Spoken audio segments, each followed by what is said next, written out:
Good morning Telangana. నేను సంగప్ప. పత్రికల్లో వచ్చిన ముఖ్యమైన వార్తలు చూసినట్లయితే సీఎం కేసీఆర్ ఢిల్లీ టూర్లో ఉన్నారు. ఢిల్లీలో కేంద్ర మంత్రుల్ని సీఎం కలిశారు. ముఖ్యంగా నిన్న వెంకయ్యనాయుడిని కలిసి రాష్ట్రంలో ప్రతిష్టాత్మకంగా నిర్వహిస్తున్నటువంటి డబుల్ బెడ్రూమ్ స్కీమ్కు సపోర్ట్ చేయాలని కోరారు. కేంద్రం కూడా సానుకూలంగా స్పందించింది. అది ప్రధానంగా ఉంది. ఆ తర్వాత రాష్ట్రంలో ఈ అసెంబ్లీ నియోజకవర్గాల పెంపుకు సంబంధించి కూడా దాన్ని పరిశీలిస్తామని చెప్పారు. ఎందుకంటే అది పార్లమెంట్లో చట్టం మార్చాల్సిన అవసరం ఉంటుంది, చేయాల్సి ఉంటుంది కాబట్టి దానికి పరిశీలిద్దామన్నారు. తర్వాత తెలంగాణకు కేంద్రం కూడా మెదక్లో ఇంతకుముందు యూపీఏ గవర్నమెంట్ ఉన్నప్పుడు ప్రతిపాదించినటువంటి నిమ్స్కు కేంద్ర ప్రభుత్వం ఆమోదం తెలిపింది. దాంతో పెట్టుబడులు భారీగా వచ్చేటువంటి అవకాశం ఉంటుంది, అదొకటి ఉంది. ఆ తర్వాత నిన్న ఎలక్షన్ కమిషన్ సీఎంకు తర్వాత కేటీఆర్కి ఇద్దరికి నోటీస్ ఇచ్చింది. ఎన్నికల కోడ్ ఉన్న సందర్భంలో వీళ్ళు ఉల్లంఘించారు కోడ్ అని చెప్పి ఎమ్మెల్సీ ఎలక్షన్కి సంబంధించి నోటీస్ ఇచ్చింది. కేటీఆర్ ఏమో తన ఛాంబర్లో సెక్రటరియట్లో జాయినింగ్ చేసుకున్నారని, తర్వాత కేసీఆర్ క్యాంప్ ఆఫీస్లో ఈ కోడ్ను ఉల్లంఘించి ప్రసంగం చేశారని చెప్పి హామీలు ఇచ్చారని చెప్పి అదొకటి నోటీస్ ఉంది. ఈ తర్వాత నిన్న మంత్రి కేటీఆర్ హైదరాబాద్లో సుడిగాలి పర్యటన చేశారు. మొత్తం భారీ స్థాయిలో 12 చోట్ల నిన్న డబుల్ బెడ్రూమ్లకు శంకుస్థాపన చేశారు. 1,00,000 ఇళ్లతో హైదరాబాద్లో గుడిసెలు లేనటువంటి బస్తీలకు తయారు చేస్తామని చెప్పి, స్లమ్స్ లేనటువంటి హైదరాబాద్ తయారు చేస్తామని చెప్పి హామీ ఇచ్చారు. ఈ అంశాలపై చర్చించేందుకు స్టూడియోలో కాంగ్రెస్ నుంచి సీనియర్ నేత మాజీ చీఫ్ విప్ గండ్ర వెంకటరమణరెడ్డి గారు, తర్వాత ఢిల్లీ నుంచి టీఆర్ఎస్ పార్లమెంటరీ పార్టీ నేత జితేందర్ రెడ్డి గారు మనతో ఉన్నారు. గండ్ర గారు, నిన్న కేటీఆర్ హైదరాబాద్లో గుడిసెలు లేనటువంటి హైదరాబాద్ తయారు చేస్తామని చెప్పారు. చాలా శంకుస్థాపన కూడా చేశారు. 1,00,000 ఇళ్ళకి, డబుల్ బెడ్రూమ్ ఇళ్ళు అన్నీ కూడా 1,00,000 ఇళ్ళకి కట్టిస్తామని చెప్పి హామీ కూడా ఇచ్చారు. ఎట్లా చూస్తారు? ఈ ప్రభుత్వానికి ఎక్కడ ఎన్నికలు జరిగితే అక్కడ ప్రాధాన్యత ఉంటుంది. ఎక్కడ ఎన్నికలు రాబోతూ ఉన్నాయంటే అక్కడ ప్రజలకు వరాల జల్లులు కురిపించడం, ప్రజలను ఒక రకమైనటువంటి ఆశలలో ఉంచడం, తద్వారా ఎన్నికల్లో గెలవడం. ఎన్నికలు అయిన తర్వాత మళ్ళీ అట్లా యథాస్థితిలో ఉంటాయి కార్యక్రమాలు. ఎందుకంటే దీనికంటే ముందు వరంగల్కు ముఖ్యమంత్రి గారు వరంగల్ పర్యటన చేస్తారు. ఆ రోజు చాలా ప్రాంతాలు పర్యటించి ఇండ్లు శాంక్షన్ చేస్తా, 6 నెలల్లో ఇల్లు పూర్తి చేస్తా, ఇంట్లో పూర్తయిన తర్వాత గృహప్రవేశాలకు కూడా వస్తున్నారు. 6 నెలలు అయిపోయింది, ఇప్పుడు 9 నెలల దగ్గరికి వస్తున్నారు. అక్కడ ఇంతవరకు ఇండ్ల పనులు అసలు ప్రారంభమే కాలేదు. ఈరోజు జిహెచ్ఎంసీ ఎన్నికలు అనివార్యమైన స్థితిలో ఎన్నికలు అవుతూ ఉన్నాయి. ఒక పక్క కోర్టు మానిటరింగ్ చేస్తూ ఉన్నది. హైకోర్టు ఎప్పుడు పెడతారు ఎన్నికలు, మీరు పెడతారా మేము పెట్టాలని. ఆ పరిస్థితులలో ఎన్నికలు అనేటివి కంపల్సరీ అయింది కాబట్టి ఈ ఎన్నికలను ఎదుర్కోవడానికి టీఆర్ఎస్ చేయాల్సినటువంటి అన్ని రకాల ఎత్తుగడలు చేస్తూ ఉన్నది. అందులో ఇళ్ళ కూడా ఇస్తామని చెప్తా ఉన్నది. ఇచ్చినందుకు మేము సంతోషిస్తాం. ఇప్పుడు ఏదైతే ప్రభుత్వం ఇచ్చిన హామీని అమలు చేస్తే ప్రతిపక్ష పార్టీలు డెఫినెట్గా ప్రభుత్వాన్ని చేసేటువంటి చర్యలను అభినందిస్తాయి. కానీ ఇంతవరకు ఒక ఇల్లు కూడా నిర్మాణం చెప్పడాక నిన్న మంత్రి గారు అంటున్నారు విపక్ష పార్టీలను నిలదీయండి అని కూడా పిలుపునియ్యాడు. ఇదంతా కూడా అంటే అభివృద్ధి పథకాలు అందరికీ ఇస్తున్నాం, మీ విపక్ష పార్టీలు అడగట్లేదు, విపక్ష ఎమ్మెల్యేలు ప్రజాప్రతినిధులు నిలదీయండి, తర్వాత మమ్మల్ని విమర్శిస్తున్నటువంటి విపక్షాల కూడా బుద్ధి చెప్పండి అని చెప్పారు. అదే ఇప్పుడు వారు ఇప్పుడే ముఖ్యమంత్రిగా ఏదో నెల 15 రోజులు కాలేదు, దాదాపు 1.5 year అయిపోయింది. 2 బడ్జెట్లు అయిపోతూ ఉన్నాయి. ఈ పరిస్థితుల్లో ప్రభుత్వాన్ని అది ఇచ్చిన హామీని అమలు చేయకపోయిన సందర్భంలోనే ఎప్పుడు కట్టిస్తారు 2 బెడ్రూమ్ల ఇల్లు? మేము ఆ రోజు ఇందిరా మిల్లులో ఇచ్చేటటువంటి ఇంట్లోకి బిల్లులు ఇస్తలేరు, ఎప్పుడు 2 బెడ్రూమ్ల ఇల్లు మొదలవుతాయని చెప్పి ఆపోజిషన్ పార్టీ మా బాధ్యత ఏంది? ఇచ్చిన ఎన్నికల మేనిఫెస్టో ఏదైతే మేనిఫెస్టోను మేము పవిత్ర గ్రంథం అని చెప్తున్నాం, ఆ మేనిఫెస్టోలో కార్యక్రమాలు అమలు చేయనప్పుడు డెఫినెట్గా మేము చేస్తాం.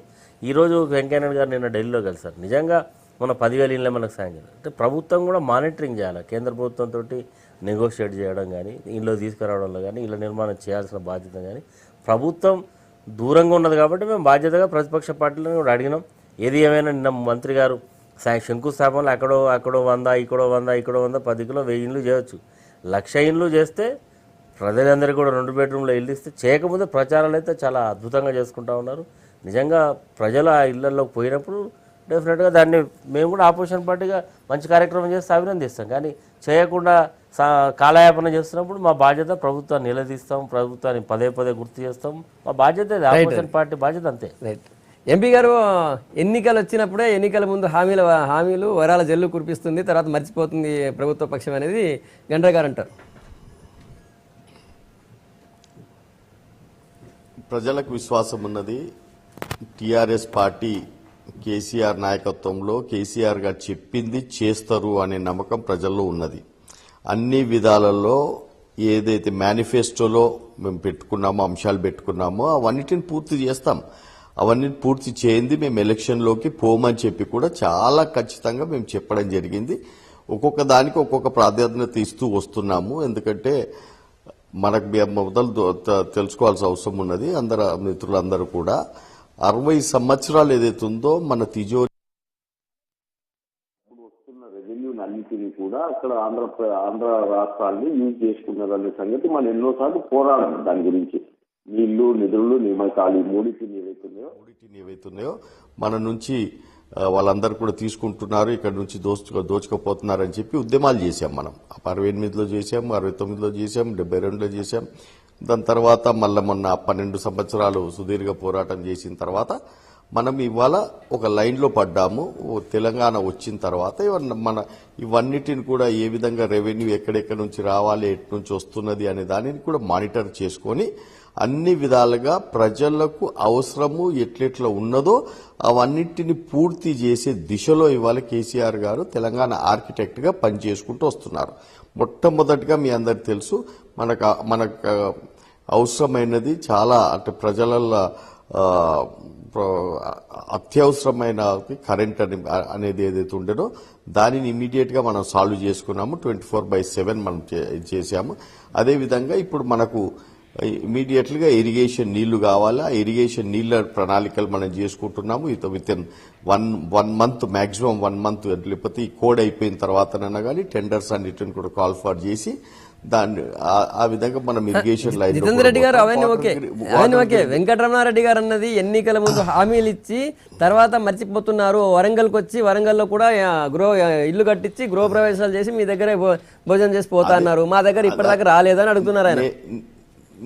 నేను అదే చెప్తున్నాను, కొంచెం ఓపిక పట్టండి. ప్రతి ఒక్కరికి ఇప్పుడు ఇంకా ప్రజలలోనే అల్జడి లేదు, ప్రజలకే అసహనం పట్టలేదు. ఇంకా నాయకులు అప్పుడే ఎందుకు తొందరపడుతున్నారు? ఇంకా కొంచెం టైం ఉన్నది. ఇప్పుడు ఎలక్షన్లు లేవు, ఏం లేవు. 5 సంవత్సరాల పీరియడ్ మాకు ఇచ్చారు. 5 సంవత్సరాలలో మేము ఇచ్చిన మేనిఫెస్టో అది కాకుండా అదనపుగా కూడా ఏదైతుందో ప్రజలు తెలంగాణ ఎలక్షన్స్ ఉన్నాయి, జిహెచ్ఎంసీ ఎలక్షన్స్ ఉన్నాయి కాబట్టి 1,00,000 ఇండ్లకు హామీ ఇచ్చారంటారు ఆయన. అది మొదటి నుంచి ఇవాళ కాదు, మీరు చూసుకోండి. ప్రక్రియ ఆల్రెడీ 6 మంత్స్ 8 మంత్స్ నుంచి మొదలైంది. దాని డిజైనింగ్ మొదలైంది. మోడల్ బిల్డింగ్ కూడా మనం కట్టడం జరిగింది. మోడల్ బిల్డింగ్స్ కట్టి ఆ మోడల్ బిల్డింగ్స్ కూడా సరిగ్గా ఉన్నాయా లేవా అనే దానిని పరీక్షించిన తర్వాత అందరు దాంట్లో పోయి చూసిన తర్వాత ఎస్ ఇవి సరిగ్గా ఉన్నాయి అని చెప్పి అన్న తర్వాత దానిని టేక్ ఆఫ్ చేస్తున్నారు. ఇప్పుడు ఇప్పుడు ప్రతిపక్షాల వాళ్ళు తప్పకుండా వాళ్ళకు కూడా ఒక అంశం కావాలి. ఎందుకంటే ఈ 5 years వాళ్ళు కూడా ఊరుకోలేరు కదా. కానీ డెఫినెట్లీ ప్రతిపక్షం ఇట్లా చెప్పుకుంటూ పోతుంటేనే మాకు కూడా కొంచెం అలర్ట్నెస్ ఉంటుంది.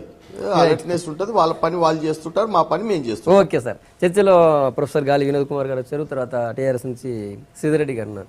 వినోద్ కుమార్ గారు, నిన్న కేటీఆర్ హైదరాబాద్లో చేసిన శంకుస్థాపన డబుల్ బెడ్రూమ్ ఇళ్ల గురించి మాట్లాడుతున్నాము. 1,00,000 ఇండ్లతో హైదరాబాద్లో బస్తీలన్నింటిలో కూడా గుడిసెలైనటువంటి హైదరాబాద్ తయారు చేస్తామని నిన్న కేటీఆర్ గారు అన్నారు. సో మన అభివృద్ధిలో ముందడుగు వేసింది అనుకోవచ్చా? హైదరాబాద్లో గుడిసెలు లేకుండా హైదరాబాద్ చూడవచ్చా మనం? ఎక్కడ చూస్తారండి? ఇప్పుడు మేము వరంగల్ ప్రచారంలో పోయినాం. ఆయన గుడిసెలు లేని వ్యవస్థ చేస్తానని చెప్పేసి రమణారెడ్డి గారు చెప్పినట్టుగా శంకుస్థాపన నేను చేస్తానని చెప్పేసి అసలు ఇంతవరకు మళ్ళీ అడ్రస్ లేడు. ఇలా ఎన్నికల కోసం, జిహెచ్ఎంసీ ఎన్నికల కోసం 1,00,000 మాట్లాడుతుంది టీఆర్ఎస్ పార్టీ. నేను ఒకటి అడుగుతున్నా, అసలు దరఖాస్తులు ఎన్ని పెట్టుకున్నారు? నువ్వు ఎన్ని మంజూరు చేస్తున్నావు? ఎంతకాలంలో మంజూరు చేస్తావు? ఇప్పటికీ ఎన్ని స్లమ్స్ ఉన్నాయి ఇక్కడ హైదరాబాద్లో జిహెచ్ఎంసీ పరిధిలో? 2,677 స్లమ్స్ పూర్తి స్థాయిలో ఉంటే ఇవాళ లక్షలాది మంది, దాదాపు 30-40 లక్షల మంది ఇల్లు లేని వాళ్ళు ఉంటే నువ్వు ప్రకటించింది ఎంత? నువ్వు ఇండ్లు నువ్వు కట్టేది ఎప్పుడు? హైదరాబాద్ 1,00,000 ఇస్తున్నారు, ముందడు 1,00,000తో స్టార్ట్ అయింది అనుకోవచ్చు కదా. 1,00,000 సీట్లు అనేది ఉట్టి ప్రచారం మాట, ఎన్నికల హామీ, అది అమలు కాదు. ఆల్రెడీ ఐడిఎస్ కాలనీలో ఇల్లు కట్టి మోడల్ హౌస్ కట్టించాము, చూసాము, అంత బాగున్న తర్వాత మిగతా వాటికి గైడ్ లైన్స్ లేవండి. కరెక్ట్ గా డబుల్ బెడ్రూమ్ సిస్టానికి కింద వేసి పైన వేయడానికి ఇలా ప్రజలు ఒప్పుకోవట్లేదు. మా స్థలంలో, మా 60 గజాల స్థలంలో మాకే కట్టియండి. అది వరంగల్ ఏరియాలో, హైదరాబాద్ ఇప్పుడు ఈవెన్ కూడా గైడ్ లైన్స్ లో మొన్నటి దాకా ఎన్నికలకు ముందు, జిహెచ్ఎంసీ ఎన్నికల ప్రకటన కంటే ముందు, అంటే వరంగల్ ఎన్నికల ముందు ప్రకటన రిజల్ట్ వచ్చిన తర్వాత ఆయన ఈ డబుల్ బెడ్రూమ్ ప్రకారం ఏంటి ఎట్లా ఉంటుంది అనే దాని మీద ప్రకటన వచ్చింది. అసలు ఇప్పటిదాకా 18 నెలల్లో మీకు డబుల్ బెడ్రూమ్ సంబంధించిన గైడ్ లైన్స్ ఎక్కడున్నాయండి సార్? ఒక విధి విధానాలు ఎక్కడున్నాయి? ఒక నిర్మాణ పరంగా అసలు ఎన్ని లక్షల మందికి మీరు దరఖాస్తు చేసుకుంటే ఎన్ని లక్షల మందికి మేము ఇస్తున్నాము అనే ప్రకటన ఎక్కడ ఉందండి? ఇవన్నీ కూడా రాజకీయ జిమ్మిక్కులు, ఎన్నికల హామీలు, అంతే రాజకీయ జిమ్మికులు చేసి కేసీఆర్ భ్రమలో సినిమా ఈస్ట్ మన సినిమా కలర్ చూపెడుతున్నాడు. ప్రజలకు కూడా ఏంటంటే ఇంకా అర్థం కావట్లేదు. ఈస్ట్ మన సినిమాలోనే ప్రజలు భ్రమలో ఆ 3 గంటల సినిమాలో ఏమంటాం మనం హాయి ఎక్కడో ఉంటాం ఊహల్లో, అది రేపు వాస్తవం జరగబోతుంది. సీతారెడ్డి గారు మనం చూడబోతాం. సీతారెడ్డి గారు మీరు ఎట్లా చూస్తారు? ముఖ్యంగా నిన్న వెంకయ్యనాయుడు కలిసినప్పుడు డబుల్ బెడ్రూమ్లకు సంబంధించి కేంద్రం కూడా సాయం చేస్తామని చెప్పింది.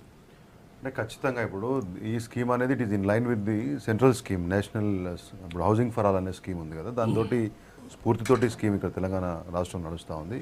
సరే, ఇప్పుడు ప్రాక్టికాలిటీస్ మనందరికీ తెలుసు. ఇప్పుడు 5 లక్ష ఇండ్లు హైదరాబాద్లో కట్టాలంటే 5,000 కోట్లు దానికి శాంక్షన్ చేయాల్సిన అవసరం ఉంటుంది. మన రాష్ట్ర బడ్జెట్లో ఇప్పుడు జరుగుతున్నటువంటి స్కీమ్స్ని చూస్తే 5,000 కోట్ల ఫిగర్ చాలా చిన్నదే. ఎందుకంటే వాటర్ గ్రిడ్ ముందు 40,000 కోట్లు, ఈ రకంగా చూస్తే 5,000 crores for Hyderabad is not a big deal. GHMC చూసుకుంటే కేంద్ర వాటా కూడా ఇస్తుంది, కేంద్ర వాటా ఆటోమేటిక్గా 1.6 lakhs వస్తాయి హౌస్. కాబట్టి ప్రాక్టికల్గా ఇప్పుడు 5 లక్ష చెప్పిన దాంట్లో హైదరాబాద్లో పెద్ద సమస్య ఉండకపోవచ్చు, కానీ చెప్పిన సందర్భాన్ని మాత్రమే మనం పరిగణలో తీసుకోవాలనేది నా ఉద్దేశం. ఇప్పుడు చెప్పినారు సరే, ముందు మీరు టోకెన్గా ఏమంటారు మోడల్ హౌస్ కట్టినా అది చేసినా కానీ ఈ 1 లక్ష ఇండ్లు అనేది ఎగ్జాక్ట్లీ ఎలక్షన్స్ ముందు వచ్చింది. ఇప్పుడు ఎమ్మెల్సీ ఎలక్షన్స్ నడుస్తున్నాయి, రేపు పొద్దున గ్రేటర్ హైదరాబాద్ నోటిఫికేషన్ వస్తుంది. ఈ సమయంలో మాత్రమే వివిధ అసెంబ్లీ కాన్స్టిట్యుయెన్సీస్లో వాటికి శంకుస్థాపన జరుగుతూ ఉంది. ఒకటి గమనించాలి మీరు ఏంటంటే, గతంలో అక్కడ చిన్న అంటే ఒక డ్రైనేజ్ పైప్ లైన్ ప్రారంభోత్సవమైనా, సీసీ రోడ్ ప్రారంభోత్సవమైనా, శంకుస్థాపన అయినా స్థానిక ఎమ్మెల్యేలు మాత్రమే పోయేవాళ్ళు. పేరుకు మాత్రమే శిలాఫలకాల మీద మంత్రుల పేర్లు ఉండేటివి, మిగతా వాళ్ళ పేర్లు ఉండేటివి. ఇప్పుడు ఎన్నికలు కాబట్టి ఖచ్చితంగా they are making it a point that TRS మంత్రులు కంపల్సరీ, అంటే ప్రభుత్వంలో ఉన్నటువంటి మంత్రులు టీఆర్ఎస్ పార్టీ వాళ్ళు, టీఆర్ఎస్ పార్టీ ఆ లోకల్ నాయకులు చాలా పెద్ద ఎత్తున, ఎందుకంటే మాకు సిటీ మధ్యలో we have 5 MLAs. మంత్రులు పాల్గొనడం ద్వారా పని వేగవంతమవుతుంది, అధికారులు వేగవంతంగా పని చేస్తారు. అంతకుముందు కూడా అట్లే వాళ్ళు చాలా బాధ్యతయుతంగా ఉన్నారు అనుకోవచ్చు కదా. అంటే బాధ్యత ఇప్పుడే గుర్తొచ్చిందా? అంతకుముందు కూడా బాధ్యత ఉండేనా లేకపోతే లేదా? అది మనం చర్చించాల్సిన అవసరం ఉంటుంది. నేను తప్పుపట్టట్లేదు, వెల్కమ్. మంత్రులు వస్తే బ్రహ్మాండం, మీ బాధ్యత కొత్తగా గుర్తెరిగారని చెప్పేసి అనుకుంటే సంతోషం, కృతజ్ఞతలు. కానీ ఇప్పుడు ఎలక్షన్స్ ముందు మాత్రం ఈ తంతంతా అక్కడ గులాబీ రంగుతో నిండిపోవాల నగరం అనేది హోర్డింగ్స్తో పాటుగా ఇక్కడ మీటింగ్లలో కూడా మీరు ఫోటో ఏమైనా కనపడాలని చెప్పేసి, అంటే లోకల్ ఎమ్మెల్యే యొక్క పాత్ర నామమాత్రంగా మార్చివేసేటటువంటి పనితీరు, అంటే ప్రతిపక్షాలు ఉన్నాయి కాబట్టి. లేకపోతే అంత బ్లేటెంట్గా మంత్రులు కనబడే పరిస్థితి మాత్రం వాస్తవానికి లేదు. నేను వాస్తవాలు మాట్లాడుతూ ఉన్నాను. ఏదేమైనా కానీ 1 లక్ష ఇండ్లు ఒకవేళ హైదరాబాద్లో కట్టిస్తే మనం సలాం చేయవలసిందే. సెంట్రల్ గవర్నమెంట్ స్కీమ్ అవుతుంది, దాన్ని యూటిలైజ్ చేసుకుంటే మంచిది. ఇంతకు ముందు ఎంపీ గారు చెప్తూ ఫస్ట్ మోడల్ కట్టించాము, మీరు వెయిట్ చేయండి, ఇప్పుడే తొందరపడితే ఎట్లా ప్రతిపక్షాలు అంటున్నారు ఆయన. సరే, వారు చెప్పిన దాంట్లోనే ఉన్నది. మేము ప్రయత్నం చేస్తున్నాము, మాకు 5 ఏళ్ళు ఇచ్చిళ్ళు, మేము ఇంకా తొందరగా ఎందుకు పడుతూ ఉన్నారు అనే మాట చెప్పారు. తొందర ఒక నియోజకవర్గంలో కానీ ఒక పట్టణంలో కానీ ఇంట్లో పూర్తి జరగాలంటే అది కంటిన్యూస్ ప్రాసెస్ అయితే తప్ప ఎన్నికల అమలు కాదు. లాస్ట్ 2 సంవత్సరాలుగా మేము మొదలుపెట్టినాం, మోడళ్ళు కట్టించడం, ఇక ఇట్టనే ఉంటుంది భవిష్యత్తు. అంటే ప్రజలను ఒక రకంగా మభ్యపెట్టి మళ్ళీ అధికారంలోకి రావాలి, మళ్ళీ ఓట్లు వేయించుకోవాలనేటువంటి ఒక సంకల్పమే ఉన్నది తప్ప చిత్తశుద్ధి లేదు ప్రభుత్వానికి. చిత్తశుద్ధి ఉన్నట్టయితే డే 1 ఎలక్ట్ అయిన మొదటి బడ్జెట్లోనే మేము 2 బెడ్ల ఇండ్లకు మా ప్రభుత్వం ఒక 5,000 కోట్లు కేటాయిస్తూ ఉన్నది. ఇది ఈ రకంగా ప్రాధాన్యత.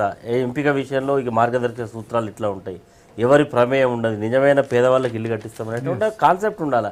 అట్లా కాకుండా ఇక దగ్గరికి వస్తూ ఉంటే, టైం దగ్గరికి వస్తూ ఉంటే, మేము పదే అడుగుతూ ఉంటే, ఇచ్చిన హామీలు అమలు చేయమంటా ఉంటే, ఇప్పుడు ఎన్నికలు వచ్చినాయి కాబట్టి ఎన్నికలు వచ్చినప్పుడు ప్రజల దగ్గర మళ్ళీ అడుగుతారో ఏమైంది 2 బెడ్రూమ్లు ఇలా. కాబట్టి అద్భుతంగా ఈరోజు ప్రచారం చేసుకోవడం, శంకుస్థాపనలు చేసుకోవడం, ఇల్లు మొదలు పెడుతున్నట్టుగా మోడల్ హౌస్ పెట్టి పెద్ద హోల్డింగ్స్ మీ ద్వారా కూడా అడ్వర్టైజ్మెంట్ చేసుకోవడం, దాని ద్వారా ఎన్నికల్లో గెలవడం వాళ్ళ యొక్క ఎజెండా.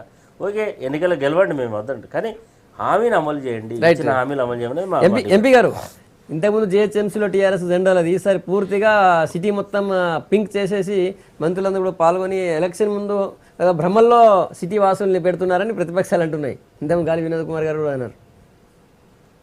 ఒకటి వాళ్ళు గుర్తు చేసుకోవాలి, మనం ఒక డెమోక్రటిక్ కంట్రీలో ఉన్నాము. ఆ కంట్రీలో పాలిటిక్స్లో ఎలక్షన్స్ తప్పక అవుతాయి. ఎలక్షన్స్ అయినప్పుడు వా పార్టీ వాళ్ళు కూడా వాళ్ళ జెండాలు బయటికి తీస్తారు, మా పార్టీ వాళ్ళు మా జెండాలు బయటికి తీస్తారు.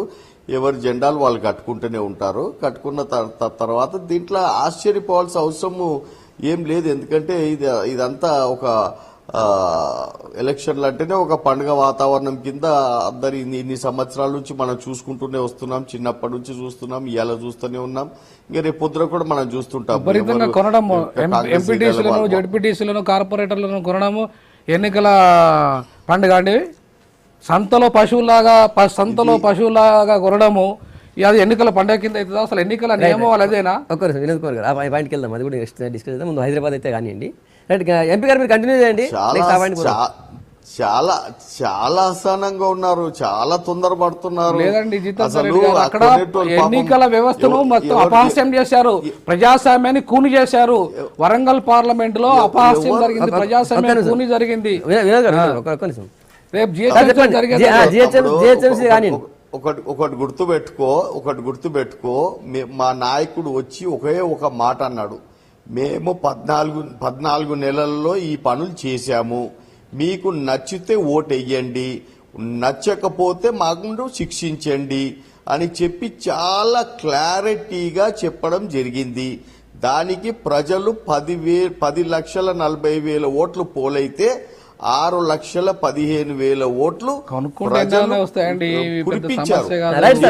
వరంగల్. ఓకే, ఇప్పుడు జిహెచ్ఎంసీ ఎలక్షన్స్ ఉన్నాయి కాబట్టి మీరు ఈ డబుల్ బెడ్రూమ్ స్కీమ్ ప్రకటించారా, ఈ శంకుస్థాపన చేస్తున్నారా?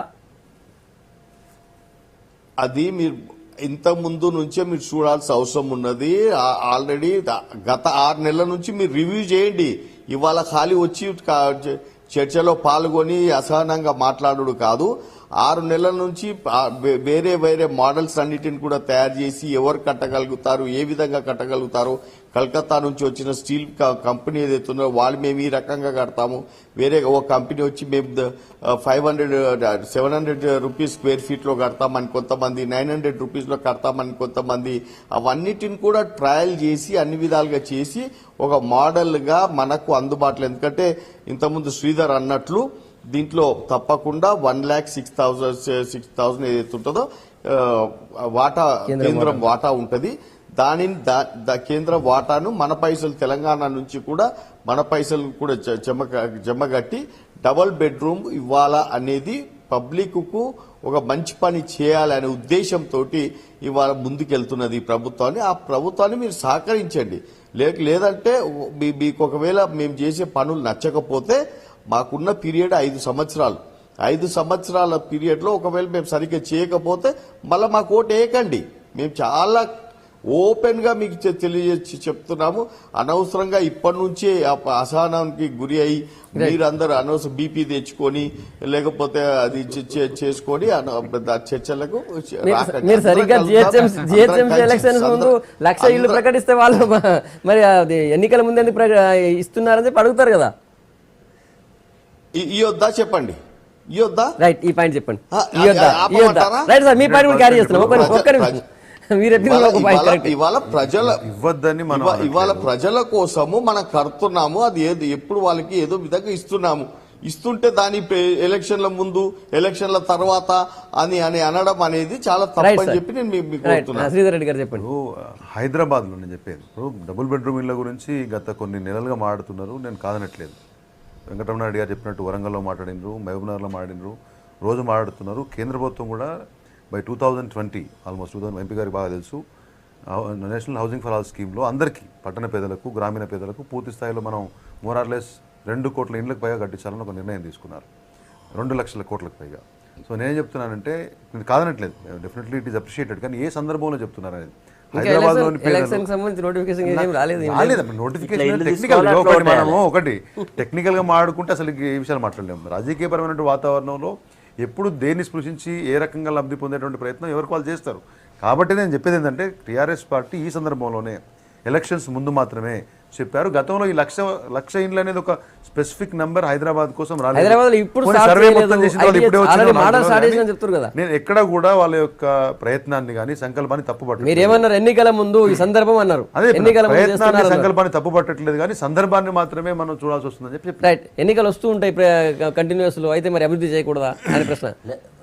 జితేందర్ రెడ్డి గారిని ప్రభుత్వాన్ని పనిచేస్తే అభినందిస్తామని చెప్పినాం, కానీ ఎక్కడ ఎన్నికలు ఉంటే అక్కడనే స్కీమ్స్, అక్కడనే మంత్రులు వాడడం, అక్కడనే కార్యాచరణ మొదలుపెట్టినట్టు చేయడం, ప్రజల్లో ఒక రకమైనటువంటి భ్రమ కల్పించడం, ఓట్లు తీసుకోవడం, 1,00,000 ఇళ్ళు వస్తాయి అని అక్కడ కూడా షాంపుల్ చూపెట్టడం, నీ ఓటై నీకు ఇల్లు వస్తుంది, నువ్వు ఓటై మాకు ఇల్లు వస్తుంది, నువ్వు ఓటై మీకు కార్యక్రమం వస్తుంది. ఇట్లా అంటే ప్రలోభ పెట్టి తీసుకునేటువంటి అది వారు నిజంగా ఎన్నికల మేనిఫెస్టోలో పెట్టినటువంటి అంశం. మా పార్టీ ప్రభుత్వం టాప్ ప్రియారిటీలో కేంద్ర ప్రభుత్వంతో నెగోషియేట్ చేసి ఇల్లు తెస్తాం, మేము వాళ్ళు కలిసి ఇల్లు కడతాం కానీ చెప్తే బాగుంటుంది. కానీ కొంత సమయం అయిపోయి ఇక మళ్ళీ లాస్ట్కి వచ్చే వరకు మేము అనుకున్నాము కానీ ఆ రోజు 5 ఏళ్ళు టైం ఇచ్చారు. నేను ఒకటే అడుగుతున్నా జితేందర్ రెడ్డి గారిని, 5 ఏళ్ల లోపల మీరు ఎన్నికల్లో ఇచ్చిన హామీ ప్రకారం అర్హులైన పేదవాళ్ళందరికీ డబుల్ బెడ్రూమ్ ఇండ్లు ఇచ్చి ఓట్లు అడుగుతారా, అక్కడక్కడ షాంపిల్ ఇచ్చి ఓట్లు అడుగుతారా? చెప్పండి. సూటిగా ఆన్సర్ చెప్పండి జితేందర్ రెడ్డి గారు గంట గారికి. ఇప్పుడు ప్రతి కాన్స్టిట్యున్సీకి 400 ఇండ్ల లెక్క ప్రకారంగా ఇస్తామని చెప్పి ఊర్లలో కూడా అన్ని కాన్స్టిట్యున్సీలలో కూడా లిస్టింగ్ తయారవుతున్నది. అందరు కూర్చున్నారు, కలెక్టర్ గాని లేకపోతే అక్కడ ఆ ఏరియా నాయకులు గాని, ఆడ ఉన్న ఎమ్మెల్యేలు గాని, మినిస్టర్లు గాని, అక్కడ ఉన్న ప్రతిపక్షాల వాళ్ళు గాని అందరి దగ్గర నుంచి ఎవరెవరు అర్హులో అక్కడ ప్రతి కాన్స్టిట్యున్సీ 400 ఇండ్ల మీద మనం తీసుకొని వాళ్ళకి ఇండిపెండెంట్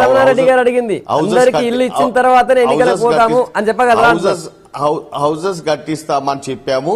ఇప్పుడు ఈ 1,00,000 ఇండ్లు కూడా ఏదైతే ఇప్పుడు సిటీలో చెప్పామో ఆ 1,00,000 ఇండ్లు కూడా కట్టించిన తర్వాతనే తప్పక ఎలక్షన్ లోకి పోతాం. గంట గారు, మీ జిల్లాలో టీఆర్ఎస్ ఎమ్మెల్సీ ఎలక్షన్లో బోని కొట్టింది, అంటే అధికారికంగా ప్రకటించాల్సి ఉన్నప్పటికీ ఏకగ్రీవం అయింది. రెండోది ఇంకో పాయింట్ ఉంది, దాని రిలేటెడ్ ఎలక్షన్ కమిషన్ సీఎంకు తర్వాత కేటీఆర్కు నోటీస్ ఇచ్చింది. ఇట్లా చూస్తారు. టీఆర్ఎస్ పార్టీ అధికార దుర్వినియోగం, విచ్చలవిడిగా పార్టీలను వలసల నుంచి ప్రోత్సహించడం, ఎన్నికల్లో గెలిస్తే సరిపోతుంది, నైతికత మొరాలిటీస్ అనేది అవసరం లేదు, గెలవాలా ఎట్లయినా చేసి గెలవాలా, గెలిచిన వాడు జీతా ఓయి సికిందర్ అనే ఓల్డ్ సామెత ఉండే, ఇప్పుడు అదే ప్రయత్నం చేస్తూ ఉన్నారు. కానీ అల్టిమేట్గా దీని యొక్క ఇంపాక్ట్, దీని యొక్క ప్రభావం జనరల్ ఎలక్షన్ మీద ఉంటుంది. ఈరోజు తాత్కాలికంగా గెలిచినామని సంతోషపడవచ్చు కానీ అల్టిమేట్గా ప్రజలు చాలా నిశ్చింతగా గమనిస్తూ ఉన్నారు. ఈ ఎన్నికల్లో జరిగినటువంటి పరిణామాల పట్ల ఆసక్తిగా చూస్తూ ఉన్నారు. వరంగల్లో గెలిచినా కానీ ఇది స్థానిక సంస్థల్లో ఉండేటువంటి లిమిటెడ్ ఓటింగ్. మా పార్టీలో నిజంగా చెప్పాలంటే టెక్నికల్గా మా పార్టీకి మెజార్టీ ఉంది. కాంగ్రెస్ పార్టీ ఉండేటువంటి ఎంపీటీ స్థానాలు, మెజార్టీ స్థానాలు, కౌన్సిలర్ స్థానాలు మేము గెలిచినాం. కానీ పార్టీలో వలసలు ప్రోత్సహించిన తర్వాత చాలామంది ఫిరాయింపులు జరిగినాయి. ఫిరాయింపులు అయిన తర్వాత మాకు సంఖ్య లేనప్పుడు పోటీ పెట్టడం ఎందుకనే ఉద్దేశంతో మేము పోటీ పెట్టలేదు. అదే పద్ధతి నిజంగా కూడా ఓటుకు నోటు కేసు ఈ మధ్యకాలంలో బాగా పాపులర్ అయినటువంటి కేసు. నిజంగా పెట్టాలి అనుకుంటే ప్రతి నియోజకవర్గంలో చాలా ఓటుకు నోటు కేసులు అవుతాయి. కాబట్టి ఆ అవకాశం లేకుండానే మాకు బలం లేదు కాబట్టి మేము పెట్టలేదు. అది వరంగల్ కానీ లేకపోతే మిగతా స్థానాల్లో కూడా. ఎలక్షన్ కమిషన్ నోటీసు ఇచ్చిందని నేను చెప్పాను, అధికార దుర్వినియోగం చేస్తుండు. ఆఖరికి సచివాలయాన్ని కూడా వదలట్లేదు, ముఖ్యమంత్రి గారి అధికార నివాసం వదలట్లేదు. అంటే వాళ్ళకి no ethics, no principles, nothing. రాజ్యాంగం లేదు, ఎన్నికల సంఘం లేదు, ఏం లేదు.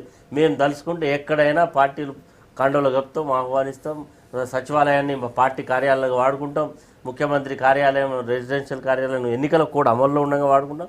వాళ్ళ ఇష్టం. ఇక ఇవన్నీ కూడా ఎన్నికల కమిషన్ కూడా అవసరం లేదు, తీసేయాలి, దాన్ని కూడా తీసేయాలి. ఈ 5 ఏళ్ళు మొత్తం వినోద్ కుమార్ గారు, అది నేను చెప్పాను కదా ఇంతకుముందు వరంగల్ పార్లమెంట్లో ఎన్నికలప్పుడు ఎట్లయితే అపహాస్యం జరుగుతుందో మీరు ఇంకా వరంగల్ బయటకు రాలేదు. నేను ఒక మాట, వరంగల్ ఓటమి నుంచి ఇంకా మీరు బయటకు రాలేదు. నేను ఓటమి గురించి మాట్లాడు, నేను ఓడినా గురించిన నైతిక విజయం నాదే అని చెప్పాను. 100%. ఇప్పుడు రాజ్యాంగము కనీస అవగాహన ఉన్న వాళ్ళు ఎవరైనా సరే, రాజ్యాంగ వ్యవస్థలను నేను కొంచెం దాన్ని గౌరవించాలని ఎవరైనా చెప్పినా సరే ఎట్లా సీఎం ఆఫీస్లో కండోలు కప్తారండి? రాజ్యాంగ వ్యవస్థ అది. రాజ్యాంగంలో ఒక ముఖ్యమంత్రి, దానికి ఒక హోదా, దానికి ఒక విధానము.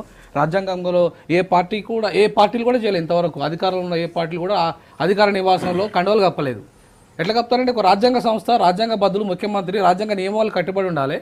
ఎట్లా చేస్తారండి? అది ఎట్లా ఉల్లంఘన చేస్తారు? ఇది ఎంత ఘోరంగా కొనుక్కునే నీతి, వలసలను ప్రోత్సహించే నీతి. పార్టీ ఫిరాయింపుల చట్టం ఏం చెప్తుంది? మీరేం చేస్తున్నారు? రాజ్యాంగం ఏం చెప్తుంది? అసలు రాజ్యాంగానికి ఏమైనా విలువ ఉందా అండి అసలు ఈ రాష్ట్రంలో? దానికి ఒక పద్ధతి ఉందా? అసలు ఎన్నికల చట్టానికి విలువ ఉందా? ఇవి అన్నీ ఉల్లంఘిస్తూ మేము గెలిచాము, ప్రజల తీర్పు మాకు వచ్చిందంటే ఎవరైనా గెలుస్తారు. తొండి చేస్తాడో ఆటోలో గెలుస్తాడు ఎక్కడైనా సరే.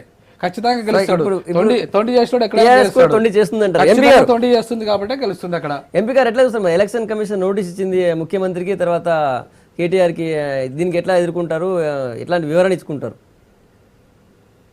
That is a legal matter, మీరు అర్థం చేసుకోవాల్సిన అవసరం ఉంది. వాళ్ళు ఒక నోటీస్ ఇచ్చారు, ఆ నోటీస్కి ఏ విధంగా మా లీగల్ వాళ్ళు జవాబిస్తారు. ఒకవేళ వాళ్ళు శిక్ష ఇస్తే శిక్షకు అర్హులు అయితే తప్పక శిక్ష కూడా అనుభవిస్తారు. దాంట్లో పెద్ద భూతద్దంలో పెట్టి చూపించుకోవాల్సిన అవసరం లేదు. ఇవన్నీ కూడా ప్రక్రియలో ఇవన్నీ ఒకటి ఒక గోస్ ఆన్. దాంట్లో ఏమి ఇది లేదు. తప్పు చేసిన వారి మీద తప్పక చర్యలు తీసుకుంటారు. ఆ చర్యలు తీసుకున్న దాన్ని అనుభవించడానికి మేము రెడీగా ఉన్నాం. దానికి ఏమీ తొందర లేదు. మన గాండ్రాబాయి అన్నట్లు, ఇప్పుడు కూడా అన్నట్లు, చాలా ఆయనకి ఇవాళ హసనం కనపడుతున్నది, కానీ దాని హిస్టరీ రిపీట్స్ ఇట్ సెల్ఫ్.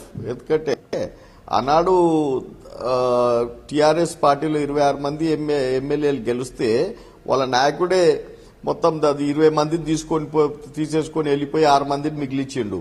కాబట్టి దిస్ ఈజ్ ఆల్ పెద్ద ప్రక్రియ. ఆ ప్రక్రియను ప్రతి దాంట్లో జరుగుతూనే ఉంటది. ఇది చట్టం ఏమైతుంది, అదేమైతుంది, లోకం ఏమైతుంది అనే దానిని పెద్ద ఆలోచించాల్సిన అవసరం లేదు తమ్ముడు. ఖాళీ మనం చూడాల్సింది ఏంటంటే ఇవాళ వచ్చిన తెలంగాణని మన అభివృద్ధి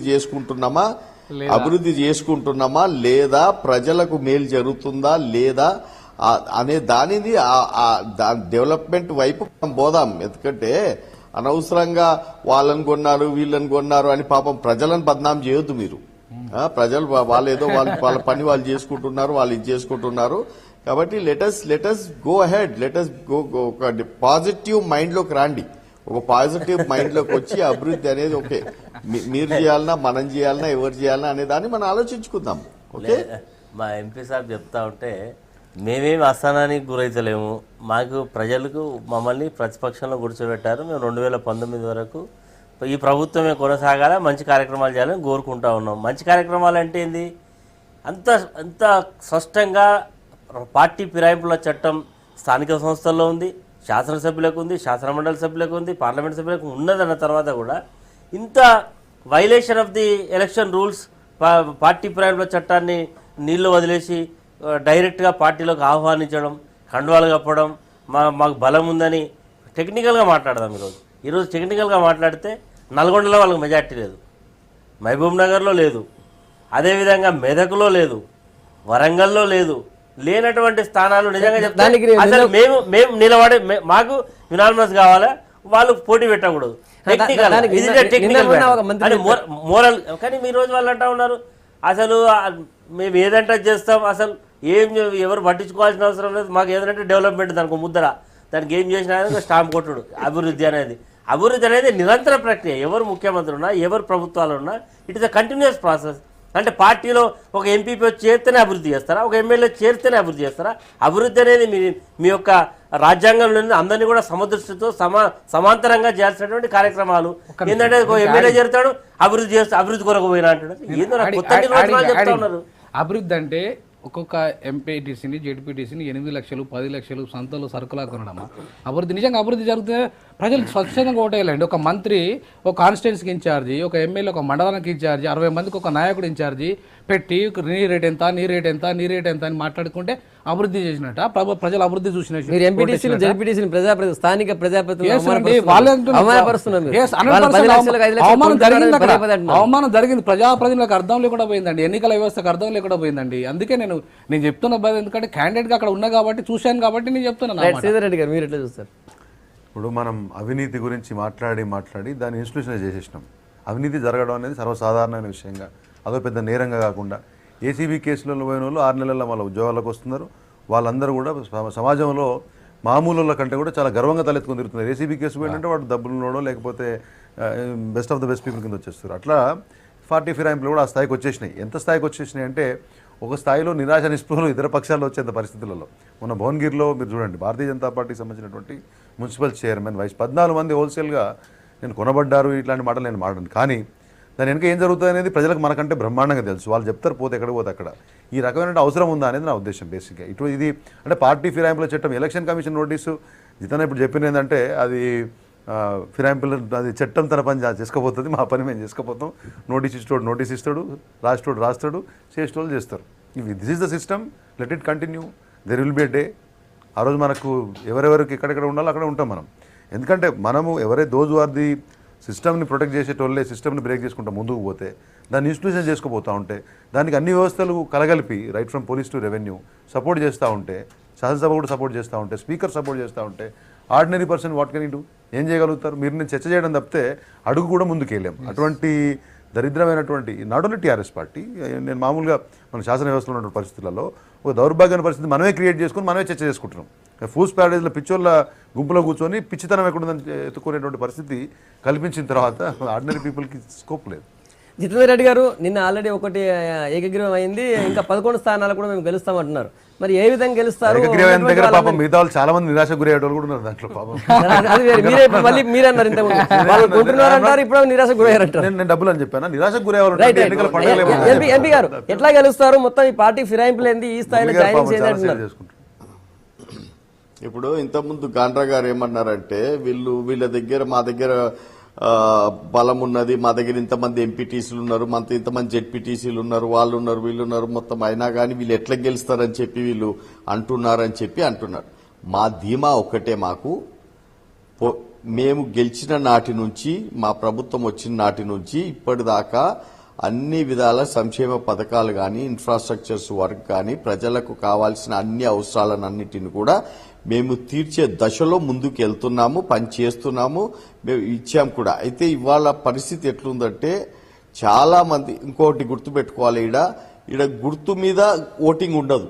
ఇవి ఎమ్మెల్సీ ఓటింగ్లల్లా కారు గుర్తో లేకపోతే చేయి గుర్తో ఏదో ఉండదు, మనిషి పేరు మీద ఓటింగ్ ఉంటది, మనిషి పేరు మీద.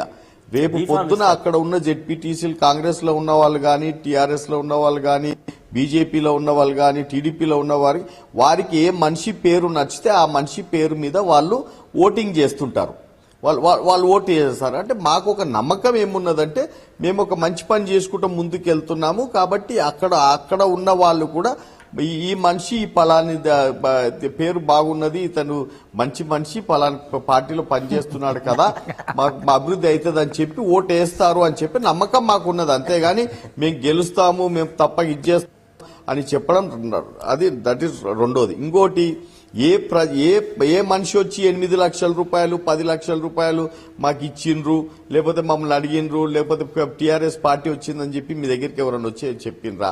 నేను ఇంకోటి ప్రొఫెసర్ గారిని అడుగుతున్నా, ప్రొఫెసర్ గారు మీరు క్యాండిడేట్ గా నేను ఉన్నానని చెప్పి అన్నారు కదా, మళ్ళీ మీరు క్యాండిడేట్ గా ఉన్నప్పుడు ఎన్ని పైసలు ఇచ్చారు ప్రజలకు?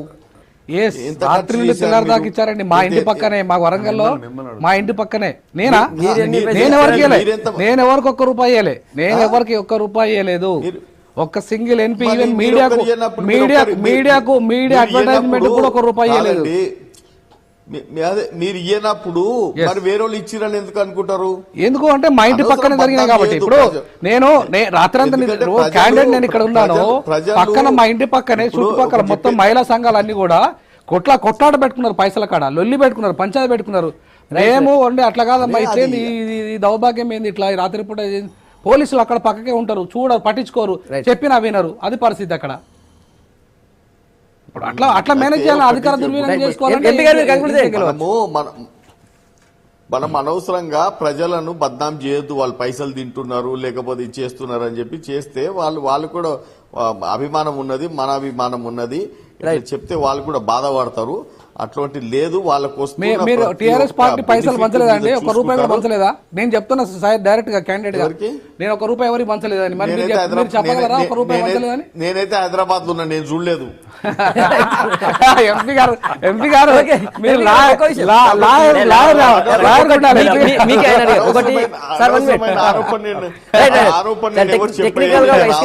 మీడియాలో వచ్చినాయండి, పేపర్ లో, టీవీ ఛానల్లో మీడియాలో వచ్చినాయి.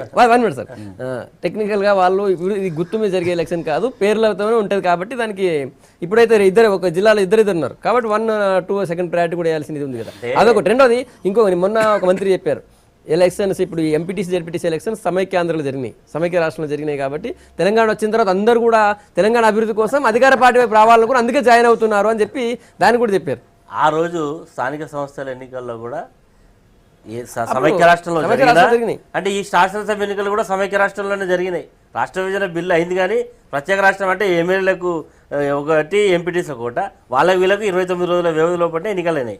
ఆ రోజు గుర్తుల మీద స్థానిక సంస్థలలో ఏ కాంగ్రెస్ పార్టీ గుర్తు, చేయి గుర్తు, లేకపోతే సైకిల్ గుర్తు, కారు గుర్తు, ఏ పువ్వు గుర్తు, ఎవరు బీజేపీ, అందరి గుర్తుల మీదనే ఎన్నికలు జరిగినాయి. ప్రజలు ఆ రోజు స్థానిక సంస్థల్లో కాంగ్రెస్ పార్టీ క్లియర్ మ్యాండేట్ ఇచ్చారు, మెజార్టీ ఉన్నటువంటి పరిస్థితి. అదేవిధంగా వీరు పార్టీ గుర్తులుండవు కానీ టీఆర్ఎస్ అభ్యర్థి అని బీఫామ్ ఇచ్చారు వాళ్ళు. అంటే ఈజ్ ఎ టోటల్లీ అక్కడ ఇచ్చినప్పుడు కాంగ్రెస్ పార్టీ గెలిచిన కాంగ్రెస్ పార్టీ బలపరిచినటువంటి అభ్యర్థికి ఓటేయాలా, ఇతను వీళ్ళ పార్టీ. కానీ టెక్నికల్గా కాంగ్రెస్ పార్టీ గెలిచిన ఎంపీటీసీలను, జెడ్పీటీసీలను మీరేమన్నారు, ఏం చేసిందో తెలియదు, ఏం మాయ చేసిందో తెలియదు, మీ మాయలో పడ్డారు కాబట్టి మీకు మెజార్టీ ఉన్నది, కాబట్టి మీరు పోటీలో పెట్టిళ్ళు. మరి ఈరోజు సమర్థించుకోవడానికి ఉంటుంది తప్ప అల్టిమేట్గా ఇవన్నీ కూడా స్థానికంగా మీరు ఇప్పుడు గెలిచినటువంటి సంతోషంలో ఉండొచ్చు. కానీ ఇంత వైలేషన్ అయితే నాకు తెలిసి ఇదే చివరి వైలేషన్ ఉండొచ్చు. భవిష్యత్తులో ఇట్లాంటి వలసలు, ఇంత ప్రోత్సహింపులు ఇవైతే ఉండకపోవచ్చు. ఎందుకంటే ఇవాళ రేపు ఎవరు చూడు అరే ఏంటంటే అభివృద్ధి గురించి పోయినా, బంగారు తెలంగాణ కొరకు పోయినా, అరే నువ్వు గెలిచింది ఎక్కడ, రాజీనామా చేపియండి, ఎమ్మెల్యేలతో రాజీనామా చేపి, ఎంపీపీలు, జెడ్పీటీలు చేయండి, మళ్ళీ పెట్టండి, ఎలక్షన్ అయిపోయాయి. ఎగ్జాంపుల్ చెప్తున్నారు, అభివృద్ధి జరుగుతుంది, అభివృద్ధిని చూసి అభివృద్ధి అనేది ఈ రోజే జరగట్లేదండి. గతంలో కూడా అభివృద్ధులు జరిగినప్పుడు కూడా రాజకీయ పార్టీలు ఉండాలని అధికార పార్టీలు అనుకున్నాయి. ఆ రకంగా ముందుకు పోవాలనుకున్నాం. ఇంతకుముందు కాంగ్రెస్ పార్టీ వాళ్ళు అభివృద్ధి కోసం మాత్రమే పోతున్నంటే భ్రమ. అది ఎవరి అభివృద్ధి కోసం అనేది ఇంపార్టెంట్. వ్యక్తిగత అభివృద్ధి, ప్రజల అభివృద్ధి, ప్రభుత్వ అభివృద్ధి తెలుసుకోవాలి.